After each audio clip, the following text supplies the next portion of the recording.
ये जितने कोट और टाई पहन के बैठे हैं ना सब टीवी चैनल्स पे फ्रॉड, ये सब जेल जाएंगे, एक भी नहीं बचेगा। राज्यसभा से लोग जेल नहीं जाते क्या?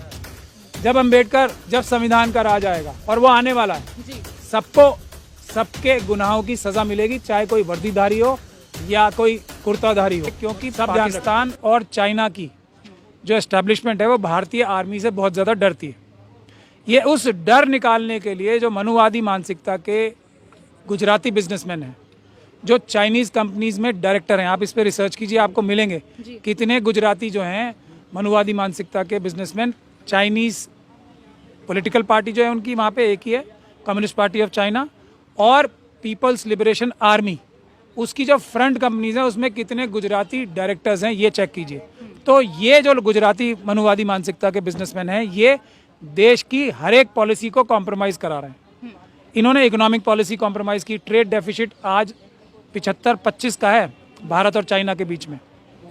इन्होंने हमारी देश की अर्थव्यवस्था ख़राब कराने के लिए अपने जो स्पोक्स पर्सन थे उनसे इस्लाम धर्म के खिलाफ बुलवाया, ताकि क्या होगा, वहाँ पे जो लोग नौकरी कर रहे हैं उनको वहाँ से निकाला जाएगा, लाखों लोगों को वहाँ जगहें खाली होंगी, ये लोग बेरोजगार होकर इंडिया आएंगे और नौकरियाँ किसे मिलेंगी? चाइना और पाकिस्तान के लोगों को।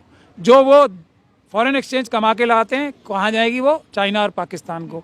ये है आरएसएस और बीजेपी की मेन साजिश। जब इससे भी दिल नहीं भरा तो जो चाइना की आर्मी या पाकिस्तान की आर्मी भारतीय आर्मी से डरती है, तो वो इसलिए डरती है कि हमारे पास एक सिस्टम है आर्मी का।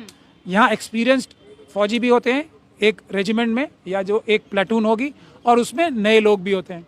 इससे मिलके एक बहुत अच्छा कॉम्बिनेशन बनता है, और दसियों साल तक एक दूसरे के साथ रह के जो भाईचारा या दोस्ती या अंडरस्टैंडिंग फौजियों में बनती है आपस में, वो 4 साल में से मेरे ख्याल से 1.5 साल तो इसी में निकल जाएगा ना, उनकी ट्रेनिंग वगैरह में।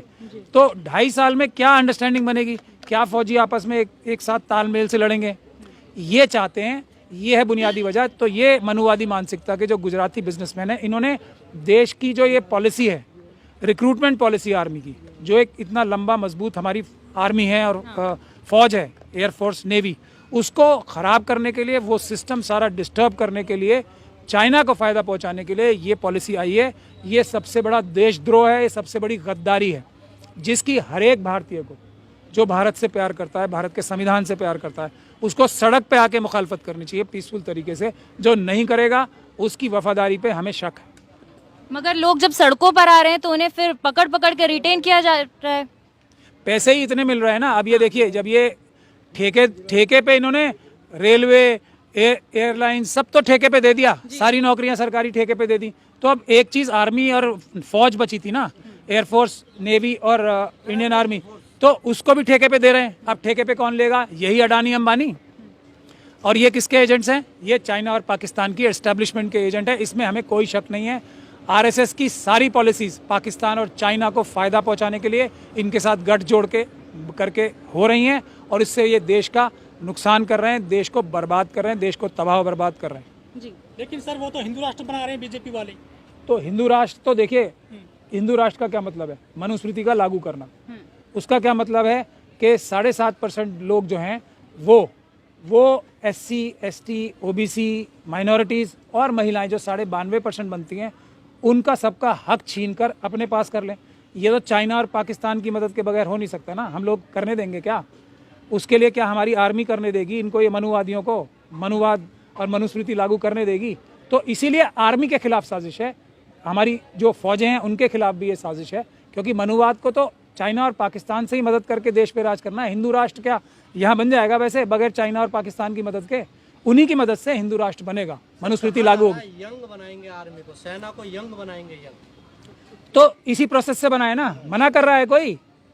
यंग लोगों को भर्ती करने से कोई मना कर रहा है? ये ठेकेदारी प्रथा क्या है? किसानों ने सबसे बड़ा जो आंदोलन किया देश का अभी, जो CA/NRC की जो मुस्लिम महिलाओं ने किया था, उसके बाद जो सबसे बड़ा आंदोलन हुआ वो किसानों का हुआ। उनकी बेसिक लड़ाई क्या थी? उनकी बेसिक लड़ाई भी ये थी कि चाइना जो है दुनिया में खेती और ज़मीनें खरीद रहा है, अफ्रीका में, ऑस्ट्रेलिया में। यही साजिश 3 किसान बिल लाके की गई थी।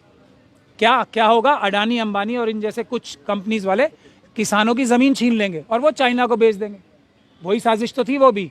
लेकिन हमारी ना पॉलिटिकल पार्टी इस सच को बोलने को तैयार है, डरते हैं सब। इसके बाद भी मैं बोल रहा हूँ, चाहे कोई भी पॉलिटिकल